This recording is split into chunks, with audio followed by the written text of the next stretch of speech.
नहीं देखिए, हर चीज़ जो मेरे जीवन में होती रही है, उसमें मुझे हमेशा लगा कि एक चमत्कार हो रहा है मेरे साथ में। बहुत सारी कठिनाइयाँ, मैं उसका उसके बारे में कभी एक किताब लिखूँगा तब मैं बहुत ही डिटेल में विस्तृत उसकी जानकारी दे पाऊँगा। शायद एक किताब ही कम पड़े, उसके लिए 2 किताब लिखनी पड़ेगी मुझे। लेकिन देखिए बड़ी कठिन इंडस्ट्री है। मैं हमेशा कहता हूँ कि हमारी हमारी इंडस्ट्री बाकी हॉलीवुड वगैरह के मामले में बहुत छोटी इंडस्ट्री है, और इसलिए जब गांव में आप होते हैं तो वहाँ की पंचायत बड़ी कठिन होती है। और लोग कहते हैं कि लोकसभा का चुनाव बड़ा कठिन होता है, मैं कहता हूँ पंचायत में सरपंच का चुनाव सबसे कठिन होता है, क्योंकि वहाँ पे आप सबको जानते हैं और सबके साथ मिलजुल के रहना और सबकी राजनीति को समझना और उससे भी बच के निकलना।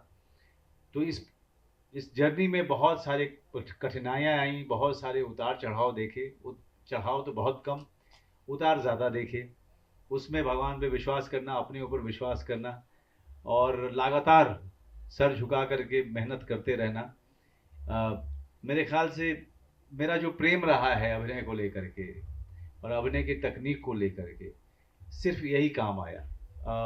क्योंकि वो अथाह है मेरे अंदर में, बड़ा जुनून है मेरे अपने काम को लेकर के। मैं अगर 2 महीना काम नहीं करूँ तो मैं बेचैन हो जाता हूँ। अभिनय करना मुझे इतना अच्छा लगता है। पैसा, गाड़ी घोड़ा, बड़े घर मुझे अभी भी आकर्षित नहीं करते हैं। मुझे सबसे ज़्यादा आकर्षित करता अगर कोई चीज़ तो वह है अब अभिनय में एक नया काम, एक बड़ा काम, एक चुनौती भरा काम। मेरे ख्याल से यही चीज़ है जिसके कारण भगवान का आशीर्वाद लगातार मुझ पर रहा। मनोज जी जी भैया जी जिस हाँ तरह से भैया, आपने, हाँ हाँ इधर से अच्छा, एक मिनट रुकिए रुकिए। आपने भैया जी फिल्म की, इधर इधर मनोज जी इधर इधर इधर सॉरी। अच्छा आप इधर, अरे महाराज ऐसे हाथ नहीं। ओके, भैया जी जिसे आपने भी कहा कि क्या हम हमारी अपनी बात नहीं कहेंगे, लेकिन आपको नहीं लगता कि बॉलीवुड बदलता जा रहा है? आपने कहा हॉलीवुड से बहुत छोटा है, फिल्मों का ट्रेंड बदल गया है, यूथ बदल गए हैं, तो हम अपनी बात कहने में आपको रिस्क नहीं लगी कि भैया जी कहने के बाद किस लेवल पर ये फिल्म सर जाएगी? अपने जीवन में सबसे बड़ा रिस्क लिया मैंने कि मैंने एक्टर बनने का सोचा। इससे बड़ा रिस्क तो कुछ नहीं हो सकता है। उसके बाद तो जो भी मैंने किया है, हर फिल्म के साथ एक चैलेंज लिया, हर फिल्म के साथ कुछ नया करने की कोशिश की जो इंडस्ट्री में नहीं हो रहा था या अभिनेता नहीं कर रहे थे।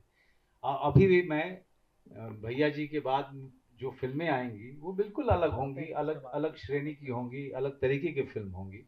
किसी एक बॉक्स में बंद होकर के रहना पसंद नहीं है मुझे, मैं बोर हो जाता हूँ सर। अब वो मेरी मेरी अपनी पर्सनालिटी है।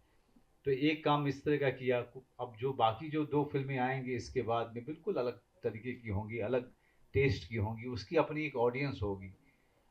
ये लगातार अपने आप को बदलना, लगातार कुछ नई चुनौतियों का सामना करना और लगातार अपने आप में विकास का ख्याल रखना कि मैं ग्रो हो रहा हूँ कि नहीं हो रहा हूँ, मैं इवॉल्व हो रहा हूँ कि नहीं हो रहा हूँ। इस पे मेरा ध्यान ज़्यादा रहता है। लोग क्या कहेंगे इस पे मैं थोड़ा कम सोचता हूँ। कम क्या, मैं बिल्कुल ही नहीं सोचता हूँ, मैं आपको सच में बोलूँ तो एक जब यात्रा हो और जब मैं मुड़ के देखूं, जब मैं सब छोड़ करके कहीं किसी आश्रम में बैठा रहूं, तो जब मैं पीछे देखूं तो कहीं ना कहीं एक संतुष्टि हो कि जो जीवन मुझे परमात्मा ने दिया था मैंने उसके साथ भरपूर न्याय किया, मैं वहां तक पहुंचना चाहता हूं।